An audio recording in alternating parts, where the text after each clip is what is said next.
우리 함께 봉독한 말씀을 가지고 가장 귀한 자라는 제목으로 하나님의 은혜를 함께 나누길 원합니다. 여러분, 지금 여러분의 인생 가운데 어떤 고민과 어떤 문제들을 가지고 살아가십니까?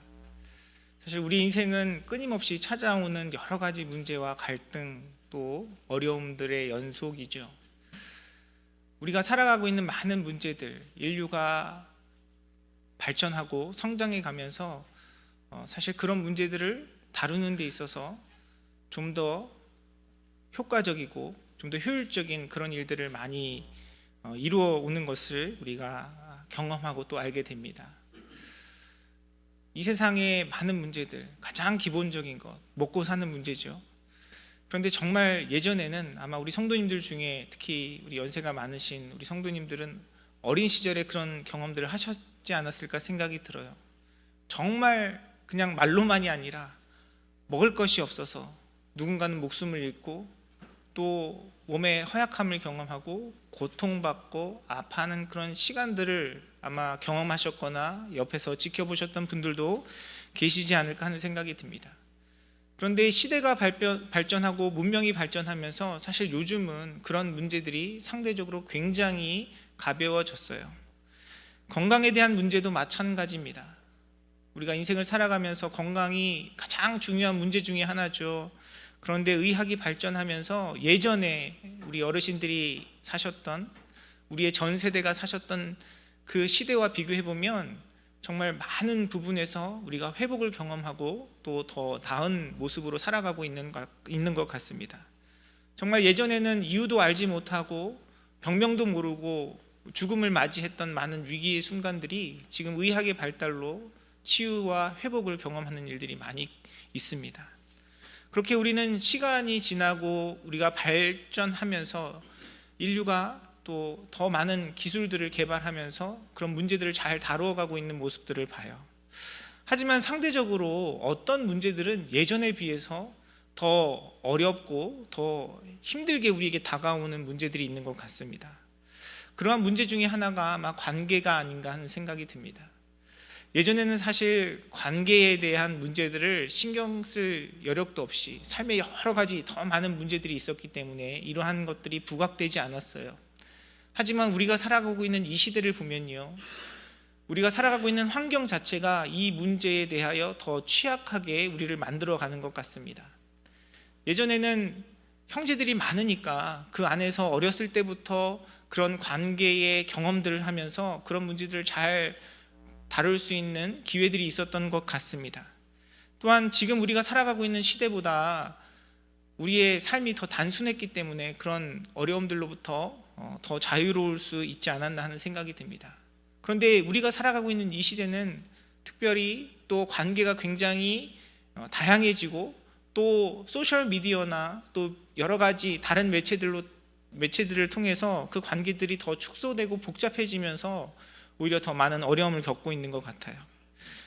우리가 함께 믿음의 삶을 이뤄가고 있는 교회도 마찬가지입니다. 관계의 문제는 인류 역사상 모든 사람들에게 항상 경험되어지는 그런 문제이지만 특별히 요즘 이 시대에 있어서 이 관계의 문제가 교회 공동체 안에서도 더 큰 문제와 어려움으로 다가오지 않나 하는 생각이 들어요. 오늘 본문의 말씀은 이런 관계 속에서 우리가 어떤 태도와 어떠한 하나님의 뜻을 이루며 함께 주님께서 기뻐하시는 복된 삶을 이루어갈 수 있을지에 대한 답을 제시하는 그런 말씀입니다. 우리 함께 나눠지는 말씀을 통해서 정말 하나님의 말씀 뜻 안에 주님의 지혜를 얻고 허락하신 믿음의 공동체 안에서 복된 관계, 아름다운 관계, 행복한 관계를 이뤄가는 저와 여러분의 삶, 우리 믿음의 공동체가 되기를 간절히 소원합니다. 오늘 본문의 말씀은 먼저 바람직하지 못한 관계에 있어서 우리의 태도를 먼저 지적하고 있어요. 21절의 말씀은 이렇게 기록합니다. 눈이 손들어 내가 너를 쓸 데가 없다 하거나 또한 머리가 발들어 내가 너를 쓸 데가 없다 하지 못하리라 라고 바울은 이야기하고 있습니다. 여러분, 앞에서 우리가 고린도전서의 말씀을 계속 함께 나눴고 또 새벽 예배의 말씀을 통해서 여러분과 말씀을 나누고 있기에 여러분이 이 내용의 배경을 어느 정도는 이해하실 거라 생각이 듭니다. 여기서 말하는 눈, 여기서 말하는 손, 머리, 발은 누구겠습니까? 그리스도의 몸된 지체를 이루고 있는 우리 믿음의 공동체 안에 교우들, 우리가 한 몸을 이루고 있는 성도들을 지칭하는 것입니다. 그런데 누군가가 다른 지체에게 그 지체에 대해 평가하고 쓸데가 없다 판단하는 것이 바람직하지 못하고 옳지 못하다는 것을 바울은 지적하고 있습니다. 우리가 살아가다 보면 우리의 삶의 여러 가지 상황과 형편, 또 주변의 사람들에 대한 우리의 판단이 있을 수 있어요. 때로는 그러한 판단이 굉장히 중요하게 우리의 삶에 작용하고요, 또 그것이 필요할 때가 있습니다. 분명 우리의 삶 속에는 분별이 있어야 합니다. 나와 함께 마주한 사람이 함께 믿음의 삶을 이뤄가야 할 나의 형제인지, 나에게 뭔가 잘못을 행하고 나쁜 일을 행하고 나에게 사기를 치고 나에게 무엇인가를 취하려고 하는 악한 자인지에 대한 분명한 분별이 우리에게 필요하죠. 하지만 믿음의 지체 안에서 하나님께서 그리스도 안에서 한 몸을 삼으신 지체들에 대한 판단에 대해 바울은 경고하고 있습니다. 우리가 함부로 다른 사람들에 대해서 판단하고 그 사람이 쓸모가 있다 없다 우리가 그렇게 이야기하고 그렇게 생각해서는 안 된다라고 바울은 이야기하고 있어요. 더군다나 오늘 본문의 배경이 되는 이 여러 가지 지체의 모습, 눈, 손, 머리, 발에 대한 내용을 생각해 보면요, 여러분, 바울이 이야기하고 있는 이 눈, 손, 머리, 발, 이것은 무엇과 연결된 것이냐면 하나님께서 각 지체에게 주신 은사와 연결된 것입니다. 때로는 우리가 우리의 오만함과 교만함으로 하나님께서 지체들에게 주신 그 은사에 대해, 그들의 기능에 대해서 판단하고 정죄할 수 있는 우리의 높아진 마음에 대해서 말씀은 우리에게 경고하고 있는 것입니다. 사랑하는 성도 여러분, 하나님께서 우리에게 허락하신 믿음의 공동체, 하나님께서 주님의 뜻과 계획하심 가운데 만나게 하신 이 지체들과의 관계 속에서 오늘 말씀이 우리에게 권면하고 있는 것처럼 우리의 마음이 높아져서 함부로 판단하고 정죄하는 자리에 서지 않는 저와 여러분의 삶이 되기를 간절히 소원합니다. 우리의 생각과 나의 기준, 나의 경험으로는 그 사람의 연약함과 부족함이 보일 수 있어요. 그러나 하나님이 불러주신 이 믿음의 공동체 가운데 우리가 가장 중요하고 우리가 가장 분명하게 기억해야 할 것은 우리가 하나님의 주권과 인도하심 속에서 함께 만나고 한 몸을 이루고 있다는 사실을 우리는 분명히 기억해야 할 것입니다. 여러분, 이 고린도전서를 기록한 바울은 어떤 사람이었습니까? 그는 예수님을 믿는 자들을 핍박하는 자였어요. 그들을 핍박하고 그들을 죽이는 일에 열심히 있는 사람이었습니다. 그의 과거의 모습, 그의 죄악된 모습을 생각하면 어떻게 교회의 지도자가 될 수 있었겠어요? 그의 연약함과 그의 교만함을 생각한다면 그는 결코 교회 공동체 안에서 다른 사람들에게 리더가 될 수 없을 뿐더러 이 공동체 안에서 받아들여질 수 없는 사람이었습니다. 그러나 하나님께서는 그의 연약함을 꺾으시고 그의 교만을 꺾으시고 하나님께서 사용하시는 복음 전도자로 주님의 일꾼으로 그 사람을 사용하신 것이죠. 그래서 때로는 우리가 옳고 그름의 문제에 있어서도, 우리 어떤 분별의 문제에 있어서도 주님 앞에 겸손해야 합니다. 지금 우리가 경험하고 우리가 바라보고 있는 그 문제와 상황 속에서 때로는 우리의 지체들의 잘못이 있고 연약함이 있다 할지라도 그 인생을 향한 하나님의 계획과 인도하심이 어떠할지 우리가 아직 알지 못하기 때문에 우리가 함부로 그 모습에 대해서 쓸데없다 이야기할 수 없는 것이죠. 사랑하는 성도 여러분, 오늘 바울이 우리에게 권면하고 있는 것처럼 우리가 교만한 자리, 오만한 자리에 앉지 아니하고 하나님께서 불러주신 우리의 이 만남과 교제 안에 함부로 판단하고 정죄하는 자리에 앉지 아니하는 저와 여러분의 삶이 되기를 간절히 소원합니다. 그렇다면 우리는 어떻게 교우들과 지체들과의 관계 속에서 하나님이 원하시는 뜻을 이루어가야 할까요? 오늘 본문 말씀 22절과 23절의 말씀은 이렇게 기록합니다. 그뿐 아니라 더 약하게 보이는 몸의 지체가 도리어 요긴하고 우리가 몸에 덜 귀히 여기는 그것들을 더욱 귀한 것으로 입혀주며 우리의 아름답지 못한 지체는 더욱 아름다운 것을 얻느니라 라고 바울은 이야기하고 있습니다. 오늘 본문에서 이야기하고 있는 23절과 23절의 이야기는 크게 두 가지 의미로 생각할 수 있을 거라 생각이 듭니다. 하나는 약한 자를 돌아보라는 겁니다. 우리 가운데 정말 약하고 부족한 사람들을 돌아보라는 것이죠. 물론 이것도 성경이 우리에게 가르치고 있는, 지속적으로 우리에게 가르치고 있는 메시지입니다. 믿음의 공동체는 다른 사람들에게 주목받고 영향력 있고 힘 있는 사람을 돌보기에 앞서 우리 지체들 가운데 연약하고 부족한 분들, 힘든 분들, 상처 입은 자들을 먼저 돌보는 믿음의 공동체가 되어야 할 줄 믿습니다. 그런데 오늘 본문 말씀에서는요, 이것보다 좀 더 깊은 의미를 우리에게 이야기해요. 성경에서 이야기하고 있는 이 약하게 보이는 것, 또 덜 귀히 여기는 것, 그리고 아름답지 못한 지체에 대한 내용은 단지 더 어렵고 힘든 분들에 대한 마음만을 이야기하고 있는 것이 아니라 우리의 관점과 우리의 시선과 우리의 판단에 대한 내용입니다.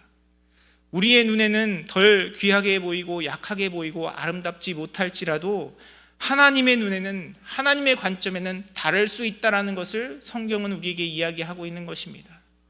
내가 생각하는 내 기준에서는 덜 귀한 것 같지만 주님이 보시기에는 오히려 더 귀한 자일 수 있다는 것을 성경은 우리에게 깨우쳐주고 있는 것입니다.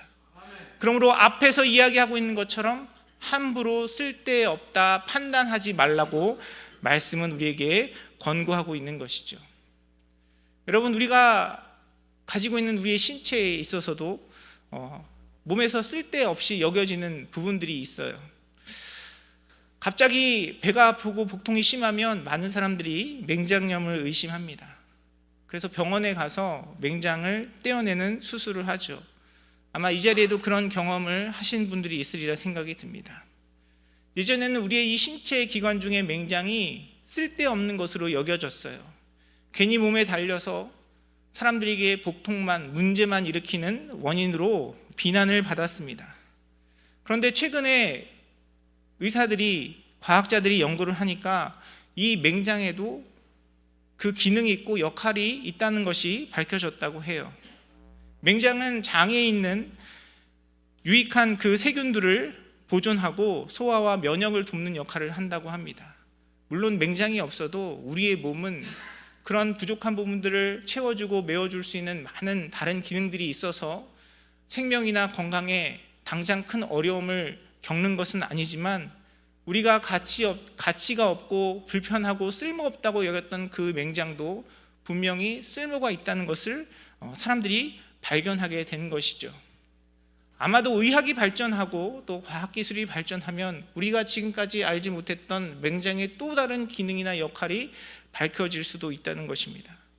그런데 여기서 중요한 것은 무엇이냐면 하나님이 우리의 몸을 창조하시고 우리의 몸을 디자인하시면서 그냥 의미 없이 두신 것이 없다라는 것이죠. 우리의 믿음의 공동체에 있어서도 마찬가지입니다. 우리가 세상의 기준으로, 나의 경험으로, 나의 신앙의 관점으로 누군가에 대해서 쓸모없다 판단하고 누가 더 중요하고 누가 덜 중요하다고 생각할 수 있지만 그것이 하나님의 관점과 전혀 다를 수 있다는 것을 우리는 염두에 두고 하나님의 뜻과 하나님의 부르심과 하나님의 주권 앞에 우리는 겸손한 마음으로 주님 앞에 서야 한다는 것을 기억하는 저와 여러분의 삶이 되기를 간절히 소원합니다. 여러분, 소돔과 고모라의 이야기를 아실 겁니다. 그들이 악하고 하나님 앞에 범죄하여 하나님의 심판을 피하지 못했어요. 소돔과 고모라의 심판과 저주, 하나님의 구원을 결정하는 중요한 원인이 무엇이었습니까? 하나님께서 소돔과 고모라 땅을 책망하시고 심판하시기로 결정한 중요한 원인과 이유에 대해서 성경은 그들 가운데 의인 10명이 없었기 때문에 하나님께서 그 땅을 저주하셨다라고 성경은 이야기하고 있어요. 소돔과 고모라를 통치하고 다스리는 정치인들의 잘못이 아니라 그 가운데 살아가는 영향력 있는, 능력 있는 사람들의 모습이 아니라 하나님의 눈에, 하나님의 관점에 하나님이 찾으시는 그 의인 10명이 없었기 때문에 소돔과 고모라는 멸망했다라고 성경은 이야기하고 있습니다. 사람들은 더 영향력 있는 사람, 더 세상에서 능력 있는 사람에게 관심 가지고 집중하지만 하나님의 관심은 전혀 다른 데 있어요. 우리 믿음의 공동체, 하나님의 역사하심을 이뤄가는 우리의 삶도 마찬가지입니다. 우리는 앞에 선 사람, 또 더 영향력을 가진 사람, 우리 눈앞에 보이는 리더들이나 사람들에 대해 더 관심을 가지지만 하나님의 관심은 전혀 다른 곳에 있을 수 있다는 것을 성경은 끊임없이 우리에게 이야기하고 있습니다. 블레셋과 이스라엘 백성들의 전투 속에서 이스라엘 백성들에게 승리를 가져다 준 것은 사울 왕도 아니었고 군복을 입고 있었던 많은 그런 병사들도 아니었습니다. 하나님 앞에 믿음으로 담대히 섰던 소년 다윗을 통해서 하나님은 이스라엘 백성들에게 승리를 주셨던 것이죠. 사람들은 그들이 가지고 있는 자원과 그들이 가지고 있는 능력에 집중했지만 하나님은 주님을 향한 믿음을 보셨던 것입니다. 예수님을 따라 산상에서 예수님의 말씀을 듣고 은혜를 입었던 많은 사람들의 배를 채운 것은 무엇이었습니까? 제자들의 고민과 제자들의 준비와 사람들의 애씀이 아니었고요, 예수님 앞에 자신의 믿음으로 물고기 2마리와 보리떡 5개를 드린 그 소년의 믿음으로 말미암아 하나님께서는 그 자리에 함께한 많은 사람들에게 은혜를 베풀어 주셨던 것입니다. 사람들의 눈에 보기에는 보잘것없고 가치 없고 아름다워 보이지 않는 그 사람이, 그 모습이 정말 하나님께서 보시기에는 오히려 더 요긴하고 귀한 것으로, 아름다운 것으로 쓰실 수 있다는 것을 성경은 우리에게 가르치고 있는 것입니다. 우리 교회도 마찬가지예요. 여러분, 목회자로서, 사역자로서 하나님께서 부르신 저의 사명 가운데 당연히 저의 사명과 충성을 다해야 되겠죠. 하나님께서 저에게 맡겨주신 충성에 저에게 분명히 책임이 있고 저에게 사명이 있습니다. 그런데 우리 교회 가운데 베푸시는 하나님의 은혜는 오히려 보이지 않는 곳에서 묵묵히 섬기고 기도하는 그분에게 주님의 관심이 있을 수 있다는 것을 우리는 기억해야 합니다. 하나님의 관심과 주님의 시선은 우리가 가지고 있는 것과 전혀 다를 수 있다는 것을 우리는 기억해야 해요. 하나님께서 우리 임마누엘 선교교회 가운데 주시는 부흥과 회복의 역사는 누구에게 달려있는지 우리는 알 수 없습니다. 하나님의 관심과 하나님의 마음이 어디 있는지 우리는 알지 못해요. 앞에서 말씀을 전하고 여러분에게 사역을 이끌어가는 제가 아니라 오히려 보이지 않는 곳에서 교회를 위해서 눈물 뿌리며 기도하는 그 성도님의 간절한 마음과 간구를 통하여 하나님께서 그 기도를 들으시고 역사하실 수 있다는 것이 성경이 우리에게 가르치고 있는 교훈인 것입니다. 사랑하는 성도 여러분, 오늘 말씀이 우리에게 이야기하고 있는 것처럼 주님 앞에 겸손한 모습으로 교만하지 아니하고 함부로 판단하지 아니하고 서로를 귀히 여기는 저와 여러분의 삶이 되기를 간절히 소원합니다. 오늘 본문 말씀 24절의 말씀은 우리에게 무엇을 이야기합니까? 우리의 아름다운 지체는 그럴 필요가 없느니라. 오직 하나님이 몸을 고르게 하여 부족한 지체에게 귀중함을 더하신다라고 이야기하고 있습니다. 주님이 그러하시기에 우리도 지체들을 바라볼 때 우리 눈에 보이는 우리가 가지고 있는 생각과 판단과 기준으로 이야기하는 것이 아니라 우리가 알지 못하고 우리가 헤아릴 수 없는 그 영역 주님 앞에 겸손한 마음으로 내어드리고 허락하신 모든 지체들을 귀히 여기고 소중히 여기는 복된 믿음의 공동체가 되기를 간절히 소원합니다.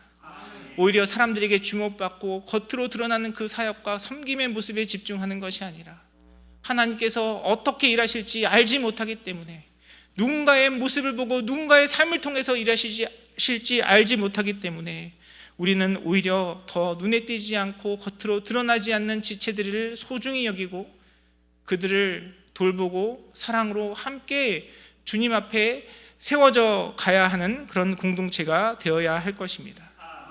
하나님이 원하시는 것은 어떤 한두 사람의 역할과 능력을 통해서 어떤 일을 이뤄 가시는 것이 하나님의 마음이 아니고요, 말씀이 우리에게 이야기하고 있는 것처럼 주님은 주님의 몸된 교회가 고르게 되기를 원하십니다. 고르게 된다는 의미는 무엇입니까? 함께 좋아하는 거예요. 함께 하나가 되는 겁니다.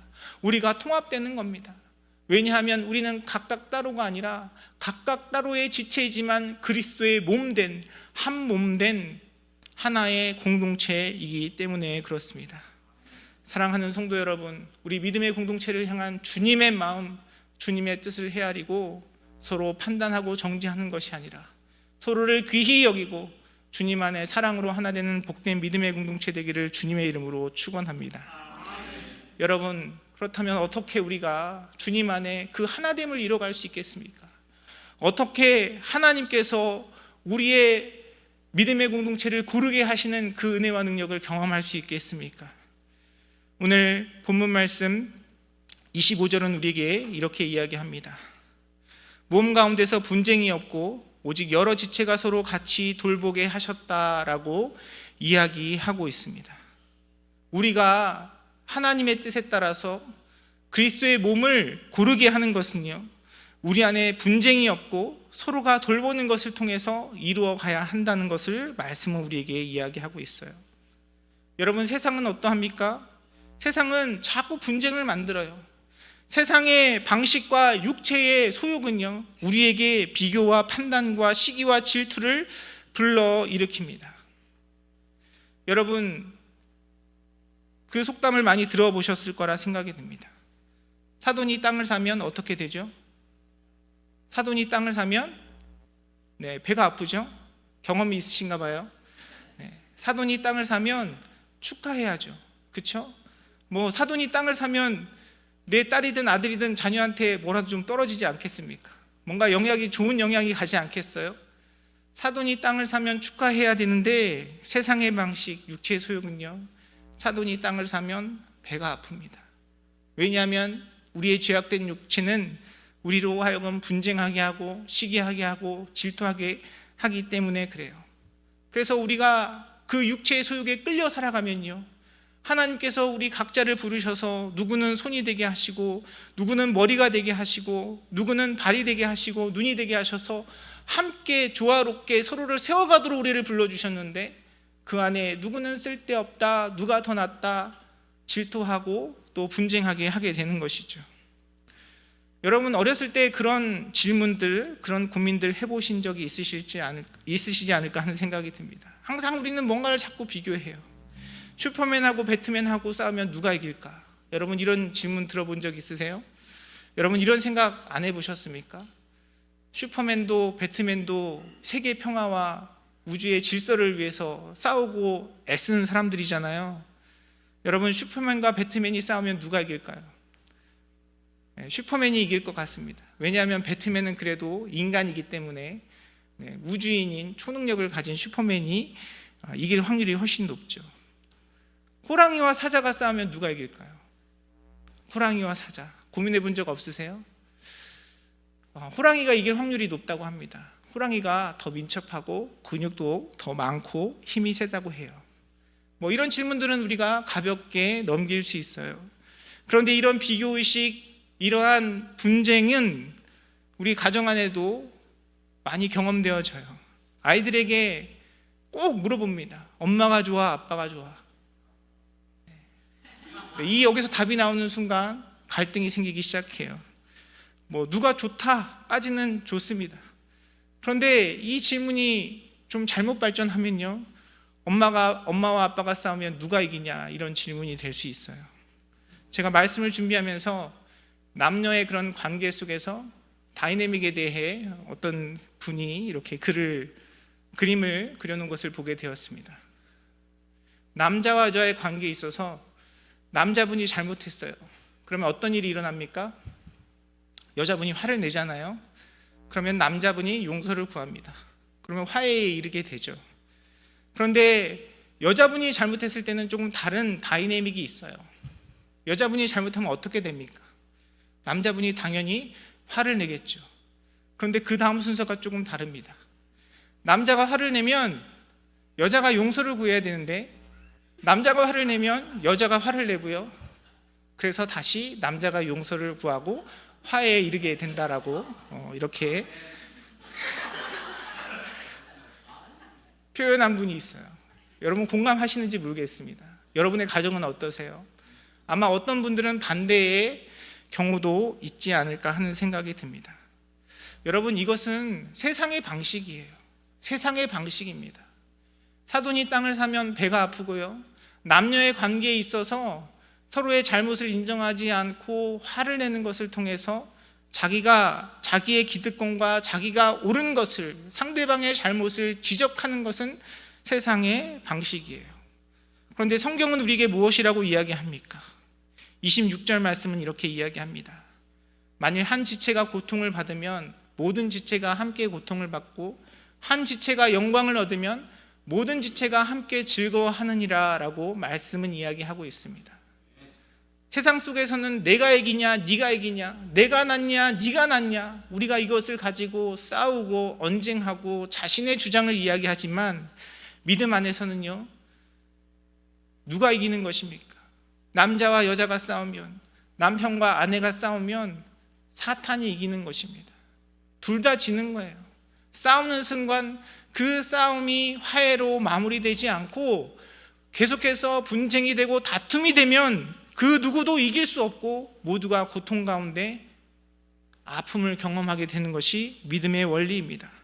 그래서 말씀은 우리에게 이야기해요. 우리의 지체의 관계 속에서 네가 옳고 내가 낫고 너는 쓸모없고, 그런 이야기가 우리 입에서, 우리 마음에서 생기는 순간 우리 모두는 패배자가 되는 것이고요, 사탄이 이기는 것입니다. 그런 분쟁과 다툼 속에서 하나님이 슬퍼하시고 주님의 사역이 방해를 받고, 사탄은 우리의 삶 속에 즐거워하고 기뻐하는 것이죠. 사랑하는 성도 여러분, 하나님께서 저와 여러분을 한 몸으로 부르신 줄 믿습니다. 그렇다면 내가 이기고 네가 지는 것은 없어요. 우리가 함께 이기든지 우리가 함께 지는 것입니다. 하나님께서 우리에게 허락하신 이 영적인 싸움 속에서 저와 여러분이, 우리 믿음의 공동체가 우리의 머리 대신 예수 그리스도 안에 하나가 되어 이 영적인 전투에서 승리하여 하나님께 영광 올려드리고 주님 앞에 온전히 쓰임받는 저와 여러분의 삶이 되기를 주님의 이름으로 축원합니다. 가끔 성도님들과 교제하면서 그런 이야기 할 때가 있어요. 삶을 나누고 이런저런 이야기를 나누다가 가끔 성도님들이 저에게 그런 질문을 하십니다. 목사님, 그 상황에서 어떻게 참으세요? 이런 질문을 하실 때가 있어요. 물론 저도 항상 잘 참는 건 아닙니다. 교제할 때 참은 이야기만 해야지 못 참은 이야기 하면 은혜가 안 되잖아요. 그래서 잘 참은 이야기들을 이렇게 나누면 그런 질문을 하세요.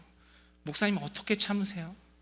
근데 돌아보면 그 참는 시간은 제가 그분에 대해서, 어떤 상황에 대해서 참는 게 아니고요, 하나님께서 저에게 허락하신 영적인 전쟁 가운데 하나님의 뜻을 이루어가는 것입니다.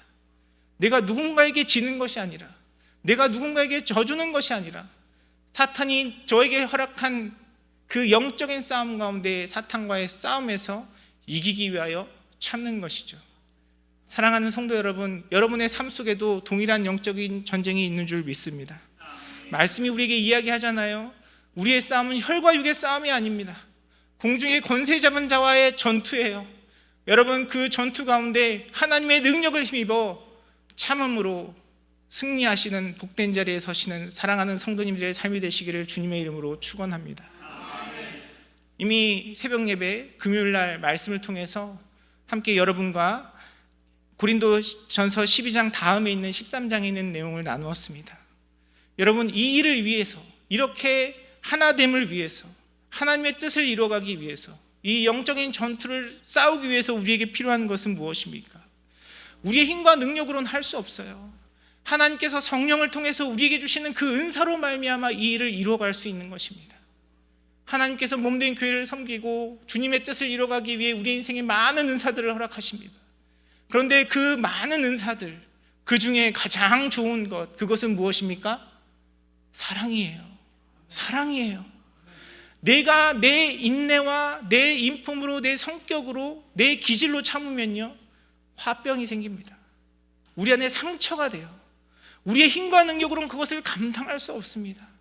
성령님께서 우리 안에 찾아오셔서 나를 위해 십자가 지신 그리스도의 사랑으로 하나님을 향한 믿음으로 주님 앞에 나아갈 때 성령님이 우리에게 은사로 사랑을 부어주셔서 그것을 감당하고 승리할 수 있는 힘을 주시는 줄 믿습니다.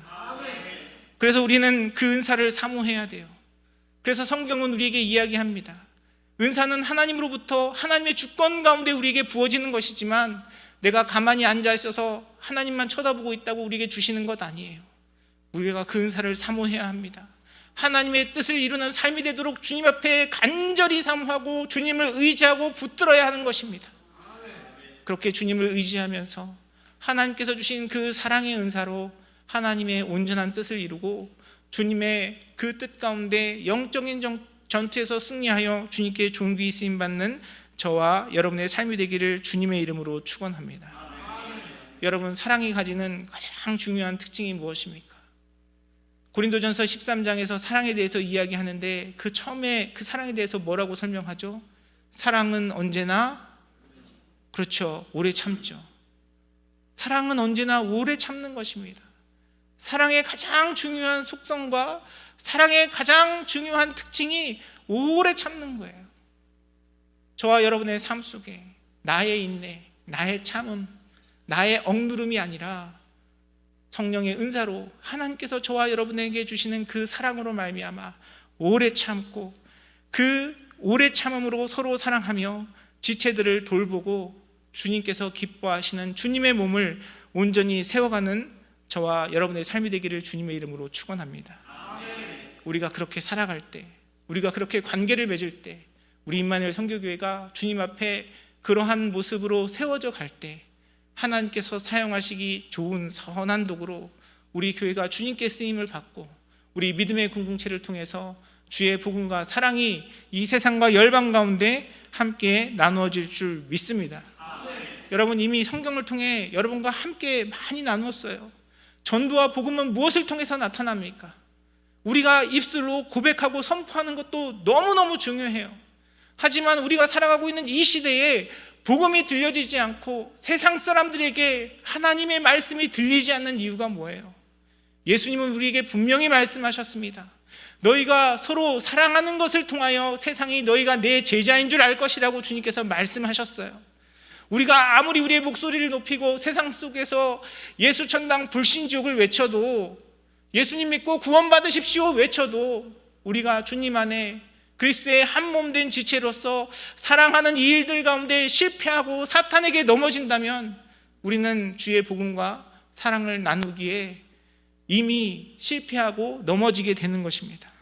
사랑하는 성도 여러분, 오늘 말씀이 우리에게 주신 것, 우리에게 권면하고 있는 것처럼, 바울이 우리에게 이야기하고 있는 것처럼 하나님 앞에 서로를 귀히 여기고 하나님 말씀 가운데 서로를 사랑하고 주님의 몸된 교회를 세워가는 저와 여러분의 삶이 되기를 간절히 소원합니다.